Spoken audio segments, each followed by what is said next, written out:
Donald Trump says something good may be happening on talks to end the war in Ukraine after a weekend of talks in Geneva. Number 10 confirmed this morning that Jonathan Powell, the UK's national security advisor, was in Geneva to help the Ukrainians refine the plan. There is a supposed deadline looming by Thanksgiving. Ukraine's negotiating team returned this morning to Kyiv and will update Volodymyr Zelensky tonight. The original plan, which Moscow leaked, read to many like a Kremlin wish list. Indeed, some US senators claimed they'd been told it was exactly that by none other than the Secretary of State Marco Rubio. Ukraine and its European allies have been working to ensure the starting point for negotiation includes measures that protect Ukraine's sovereignty and the all-important security guarantees that Kyiv demands. Here's Joe Inwood. Amidst the talk of peace, there was no respite in Kharkiv overnight. Once again, Russian drones attacked Ukraine's second city. 4 people were killed, including Alexander's mother. She was visiting this house when he got a panicked call saying they were under attack. Boom, she screamed, and then the connection was gone.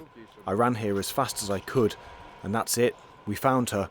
But there was no pulse anymore. There's nothing left around here, nothing at all. In Geneva yesterday, talks aimed at finding a way to bring this bloodshed to an end on terms acceptable to all sides. A joint statement was released saying meaningful progress had been made, and in the last few hours, President Trump posted on social media, "Is it really possible that big progress is being made in peace talks between Russia and Ukraine? Don't believe it till you see it, but something good just may be happening." No details have been revealed, but America's top diplomat says the outstanding issues are not insurmountable and that talks can continue even beyond President Trump's Thursday deadline. Obviously, we'd love it to be Thursday. We'd love to be. Ultimately, the important point today is that we have made substantial progress. We've really moved forward. So I feel very optimistic that we're going to get there in a very reasonable period of time very soon. The key sticking points from the first draft of the plan were seen as the demand that Ukraine gives up more territory in the Donbass and limits the size of its armed forces. It's not clear if the revised proposals have changed either point. But speaking to Swedish politicians, President Zelensky said there are other key issues.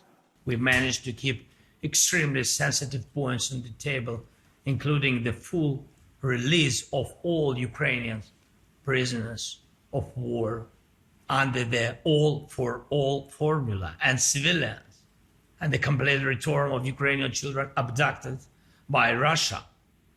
These are important steps, but to achieve real peace, more is needed.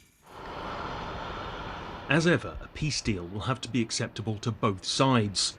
Russia is yet to formally respond to the latest developments, but President Putin had said the original proposals could be the basis for an agreement.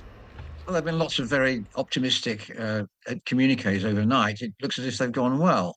The big caveat has to be that the further that the United States moves in Ukraine's direction, the further it moves away from Russia's direction. And the point of these negotiations is to get something that both Russia and Ukraine can agree to. And that will be crucial if more scenes like Kharkiv are to be avoided. More negotiations are planned, although where and when is yet to be confirmed. There is more optimism this morning, certainly than in previous days, that some sort of deal can be done.